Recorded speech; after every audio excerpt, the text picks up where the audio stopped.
صل على Muhammad wa ali Muhammad. If you can recite one more salawat ala Muhammad wa ali.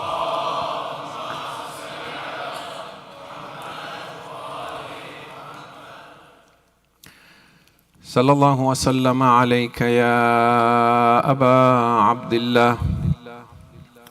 روحي وأرواح العالمين لك الفداء. يا ليتنا كنا معكم سيدي فنفوز فوزا عظيما. Tonight is the 6th night of Muharram al-Haram. Until last night, we have been paying our respects to the Ashab and Ansar of Abu Abdullah al-Hussein.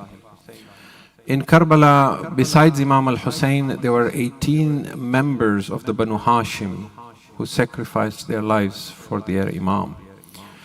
From tonight, we want to remember the sacrifices of the Ahlul Bayt alayhimus salam.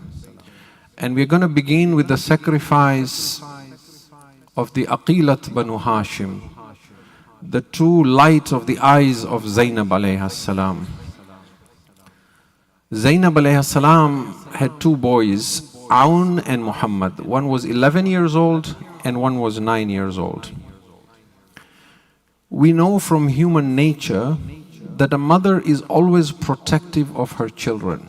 You will see this even in the animal kingdom, that if you approach any creature's child and the mother is there, she will not let you come near the child. She will rip you apart but not let you touch her children. So when a woman brings her children to sacrifice, there is something more precious to her that she thinks is worthy of giving that which is most precious to her. Zainab alayhi salam, look at how beautiful her name is. Zain and Ab. Zain means beauty. Ab means father. What would Amir al-Mu'mineen have been thinking when he named her Zainab? The adornment of her father. And a lot of her values came from him. If Hussein alayhi salam got his courage to stand up against oppressors from his mother, Zainab alayhi salam got hers from her father. And there are little snippets in history that show us how she was close to Amir al-Mu'mineen. Like for example, when she's playing in the lap of her father, and she says, Baba, do you love me? And he says, of course I love you. And he says, do you love Allah? He says, yes, I love Allah. Then he says, Baba, how can you love 2 at the same time? And he says, Zainab, so for a little child to ask a question like this is profound. You see why she is called by the 4th Imam, Alima Ghair Muallama, the one who was given knowledge by Allah without being taught by anyone. And he says, I love you for the sake of Allah. It is through Allah that I'm able to love you like this. When I look at the history of Zainab alayhi salam, I'm absolutely astounded. When I look at the suffering she went through, I cannot understand how any human being would have a heart and capacity to take the kind of suffering that she took. You would have had to die 1,000 times to be able to take what she took. You know, from the hardship of leaving Medina to Mecca to Karbala, we hear the children crying, Al-Atash, the women panicking. She is the rock. She is keeping everyone feeling safe and calm through that whole process until the day of Ashura and beyond. Sometimes we see her running into a burning tent to save Imamat. Sometimes we see her running into the battlefield to look for Hussein's 4-year-old. Sometimes we see her in the darbar talking to tyrants and dictators. Who is this lady? What power does she hold? Her capacity, that's why people say that whereas Hussein was slaughtered like a sheep, Zainab died like a fish who is out of water, gasping for air, bit by bit by bit. But she would not relent. The Prophet freed Mecca, but he could not kill Abu Sufyan. Amir al-Mu'mineen came very close to Muawiyah, but he could not kill Muawiyah.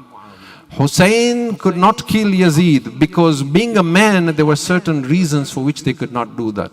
But Zainab alone will topple the entire Umayyad dynasty and save Islam and Imamat. It was as if, when I tried to rationalize, how could she have such capacity and force and strength? The only way I rationalize it is that she had the heart of Amir al-Mu'mineen. It's as if when Ali died, his heart was transplanted into her heart. And that is why you see that even in Kufa, when she stands before Ibn Ziyad and speaks, there is a blind man there called Abdullah ibn Afif. He cannot see, he's just listening to the khutbah. He says to his servant, "Is it Yawmul Qiyamah?" He says, "No, Abdullah, it is not the day of judgment."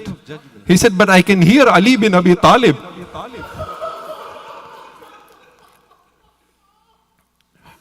Zainab's aim on the day of Ashura was only one. Whatever happens, I must save my brother. I must save the grandson of the Prophet. I must save the last of the Ahlul Kisa. And she was inseparable from Hussein. She was just 1 year younger. But some of the Arbab of Azaz say that even when she was a baby, if she would start crying and nobody could console her, they would place her in the arms of Hussein. As soon as Hussein held Zainab, she went quiet. When Amir al-Mu'mineen married her to Abdullah bin Jaffer, he set a condition. "I'm giving you my daughter on one condition. You will never separate her from Hussein." She just could not live without Hussein. So you can put yourself in her place and think what was running through her mind on the night of Ashura and on the day of Ashura. This idea, how will I continue living without Hussein? On the night of Ashura, she brought her 2 sons, Aun and Muhammad. She set them in the tent alone. She said, "Look, Aun and Muhammad, you are not ordinary. On your father's side, you are the grandchildren of Ja'far al-Tayyar. And on your mother's side, you are the grandchildren of Ali bin Abi Talib. Tomorrow there will be a great battle. You must sacrifice your life." And of course, that blood raging in them, they said, "Mother, we will fight. Make sure you don't hold yourselves back." We will not hold ourselves back. When the day of Ashura came, the books of Azaz say that the 2 little boys kept looking for an opportunity to ask for permission.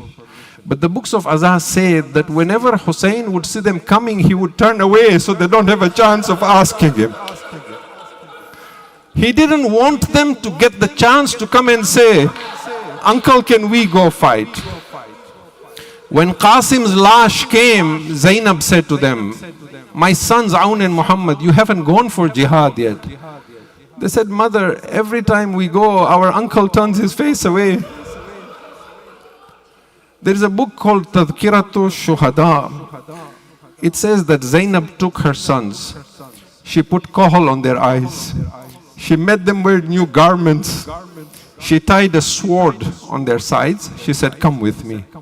And as they went to Hussein, they were little, 11 and 9. Their swords were dragging on the sand. What would Hussein have felt when he saw Zainab approaching with her sons? She began arguing, "Hussein, let them go." He began arguing, "I cannot let them go." He said, "Zainab, you will need them after me." She said, "After you, there is nothing I will need." He said, "Zainab, Abdullah bin Jaffer may not be pleased with this." He said, "No, Abdullah himself sent him for them. Let them go, O Hussein." Finally, Hussein relinquished. He dressed them, he got them ready. He said to Abul Fadl al-Abbas, "These are young boys, they have not experienced battle. Teach them how to fight." Abul Fadl al-Abbas is teaching them, "Look out when someone attacks from the right side, from Maymana, this is how you attack. When someone comes from Maysara, this is how you attack. Fight together as a team. Do not separate from each other."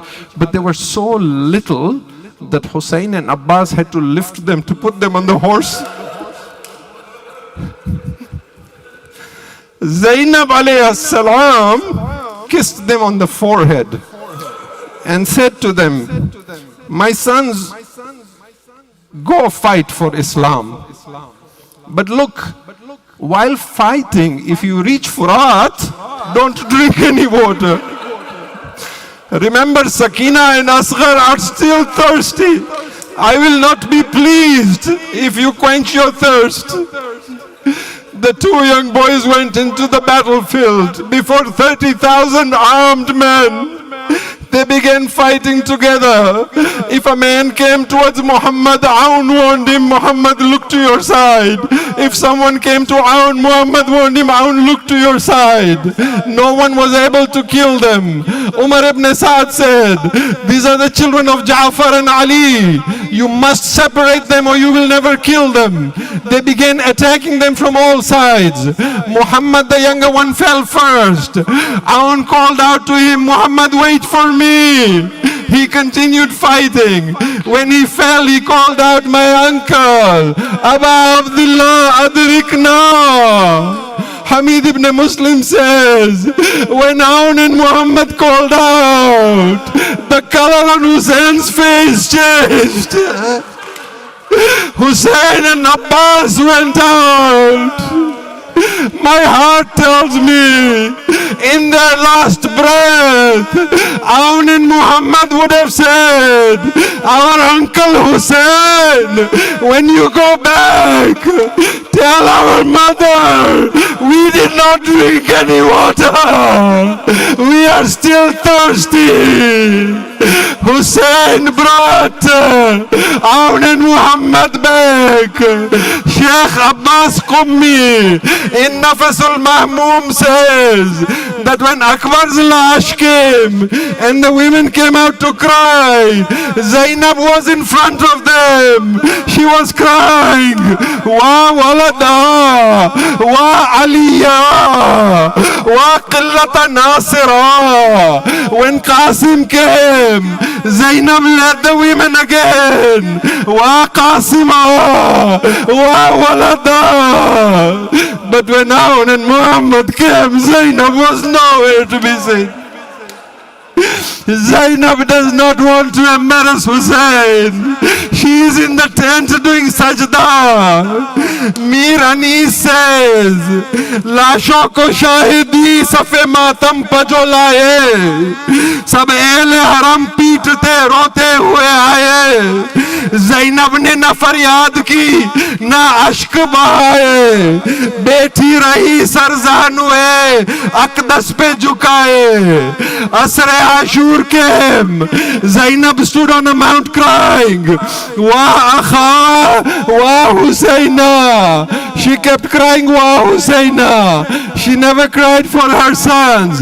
Yes, when the tents were on fire, she did cry, Wa Hijaba. And when Shimr was whipping her and saying, you have to enter the darbar of Yazid, then she looked at the head of Abbas and said, Wa Abbasa. But she did not cry for her sons.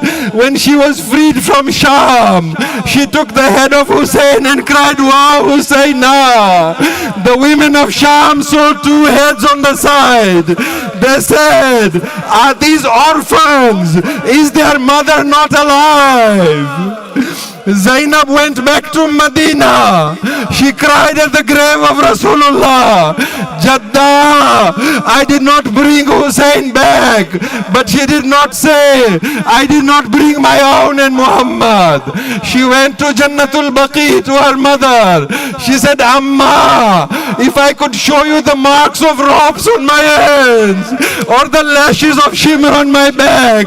But she did not say, my own and Muhammad, I lost them. But when Zainab returned home, the same Mir Anis who said Zainab ne na faryad ki, na ashk bahaye, he now says, Ma hu, mera patthar ka kaleja nahi wara. She sat in the room of Aun and Muhammad. She looked at their empty beds. Where are you, the light of my eyes? Wa Auna, Wa Muhammada, Wa Ghurbata, Matame Hussein.